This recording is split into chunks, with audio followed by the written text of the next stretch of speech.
ஒரு சில கவிதைகள்னு நம்மளால சொல்ல முடியாதுன்னு தாங்க நினைக்கிறேன். வாழ்க்கையில ரொம்ப கஷ்டப்பட்டு எழுதின வரிகள். அனுபவம் கொஞ்சம் சிக்கலான விஷயமா தானே இருக்கு. அப்படிதான் ஆறடி பயணம் அப்படிங்கிற கவிதை நூல்ல இருந்து முனைவர் கோவி ஆறுமுகம் அவர்கள் எழுதிய இந்த கவிதை கவிதை அப்படித்தானே சொல்ல வேண்டியதா இருக்கு. ஆனா அது வாழ்க்கைங்க வழிங்கன்னு சொன்னா புரிஞ்சுக்கிற அளவுக்கு இங்க யாருக்கு பக்குவமே இருந்தாலும் அதை செஞ்சு கொடுத்துறோம்னு நினைக்கிற மனநிலை இங்க யாருக்கு இருக்கு? யாருக்குமே இல்லை.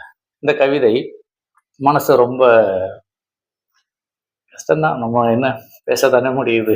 ஒரு விஷயத்த கடத்த முடியுது, அவ்வளவுதான். வேற அதிகாரமற்ற மனிதர்களால் என்ன பண்ணிட முடிய போகுது? அதுதான் ஒரு மனசுக்கு வேதனையா இருக்கு.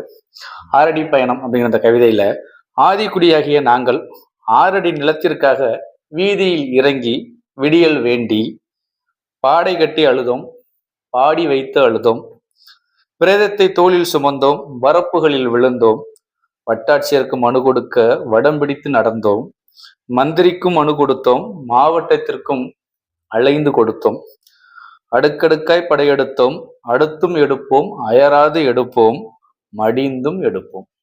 என்னன்னா,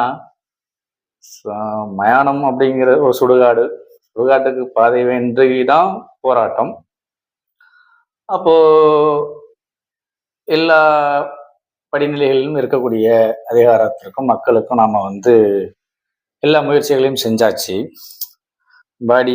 பாடை கட்டி அழுதும், மனித பிரேதத்தை வச்சும் பாடியை வச்சும் அழுதும், பிரேதத்தை தோல்ல சுமந்து போறோம், வரப்புகள்லையும் வழுக்கி விழுந்தோம், வட்டாட்சியருக்கு மனு கொடுக்க வடம் பிடித்து நடந்தோம், மந்திரிக்கும் மனு கொடுத்தோம், மாவட்டத்திற்கும் அலைந்து கொடுத்தோம், அடுக்கடுக்காய் படையெடுத்தோம், அடுத்தும் எடுப்போம், அயராது எடுப்போம், மடிந்தும் எடுப்போம். நாங்க செத்து போனாலும் இந்த வேலையை செய்யதான் போறோம்.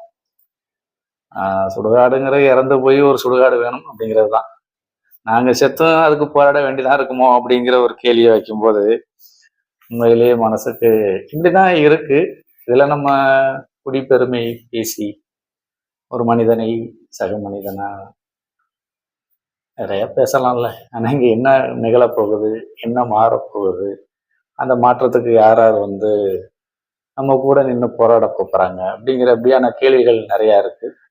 அதுல ஒரு கேள்வியை தான் முனைவர் கோவி ஆறுமுகம் அவர்கள் தன்னுடைய 6 அடி பயணம் அப்படிங்கிற கவிதை நூல்ல நம்ம முன்னாடி எல்லாம் வச்சிருக்கிறார் அப்படின்னு நான் நினைக்கிறேன்.